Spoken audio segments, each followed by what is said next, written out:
Petrol 18 रुपए प्रति litre और डीजल 35 रुपए प्रति लीटर महंगा। जी हां दोस्तों, सही सुना आपने। चुनाव खत्म होते ही जनता पर गिरने वाला है महंगाई का बम।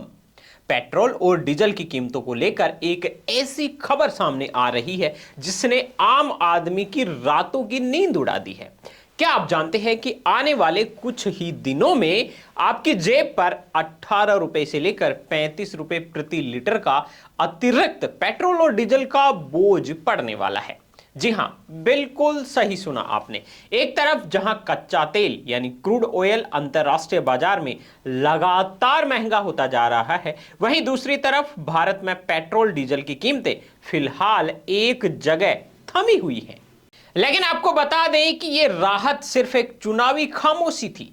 विदेशी ब्रोकरेज फर्म मैक्वारी की एक ताजा रिपोर्ट ने साफ कर दिया है कि पश्चिम बंगाल सहित 5 राज्यों के चुनाव जैसे ही संपन्न होंगे, तेल कंपनियां अपने घाटे की भरपाई के लिए कीमतों में बड़ा इजाफा कर सकती है। तो आज की इस विशेष रिपोर्ट में हम समझेंगे कि आखिर तेल कंपनियां हर दिन 1600 करोड़ रुपए का घाटा क्यों सह रही है और कच्चे तेल की ये बढ़ती कीमतें कैसे देश की अर्थव्यवस्था के लिए खतरा बन गई हैं। दोस्तों, सबसे पहले इन आंकड़ों पर गौर कीजिए जो बताते हैं कि पिछले कुछ ही दिनों में खेल कैसे बदला है। महज 46 दिनों के भीतर कच्चे तेल की कीमतों में $27 तक का उछाल आया है। अगर हम तारीखों के हिसाब से देखें तो इसी साल 27 फरवरी को कच्चा तेल $73 प्रति बैरल पर था, जो 19 मार्च आते आते $120 के पार निकल गया था।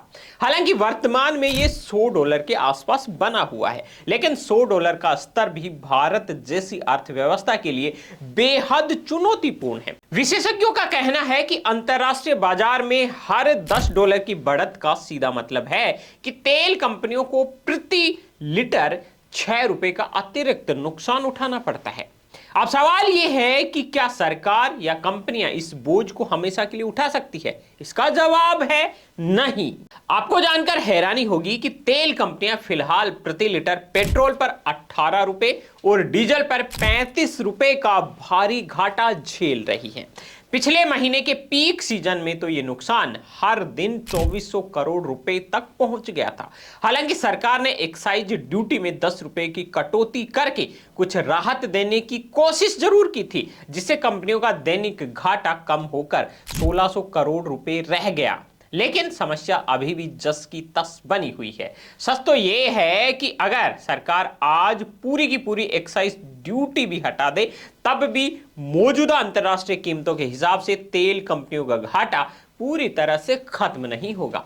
यहां एक और गंभीर बात समझने वाली है कि भारत अपनी जरूरत का लगभग 88% कच्चा तेल विदेशों से आयात करता है। इसमें से 45% हिस्सा मिडिल ईस्ट के देशों से और 35% हिस्सा रूस जैसे देशों से आता है। कच्चे तेल की ये बढ़ती कीमतें न केवल आपकी और हमारी जेब पर डाका डाल रही हैं, बल्कि देश के चालू घाटे यानी करंट अकाउंट डेफिसिट के लिए भी एक बड़ा खतरा बन गई है।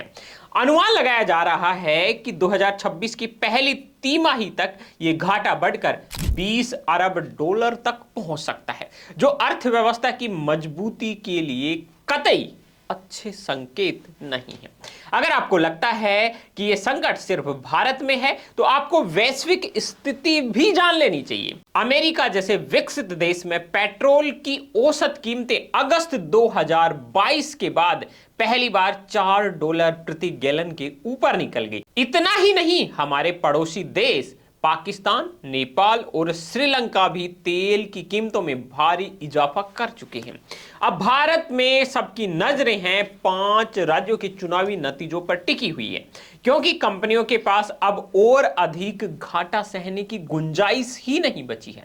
सरकार के राजस्व की बात करें तो वहां भी दबाव साफ दिख रहा है। साल 2017 में सरकारी कमाई में तेल पर लगने वाली एक्साइज ड्यूटी का योगदान 22% हुआ करता था, जो अब घटकर मात्र 8% रह गया है।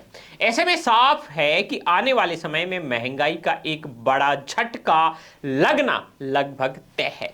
तो दोस्तों, पेट्रोल और डीजल की इन बढ़ती कीमतों और इससे जुड़ी हुई चुनौतियों पर आपकी क्या राय है? आपको क्या लगता है, क्या सरकार को एक्साइज ड्यूटी में और कटौती करनी चाहिए या फिलहाल कोई और रास्ता निकालना चाहिए?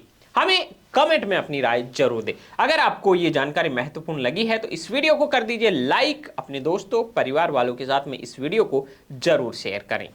और हां, दिन भर की टॉप ट्रेंडिंग खबरें सबसे पहले देखने के लिए अभी YouTube में सर्च कीजिए हमारा चैनल BN हिंदी न्यूज, और हमारा जो चैनल आ रहा है BN हिंदी, उसको अभी सब्सक्राइब कर लीजिए।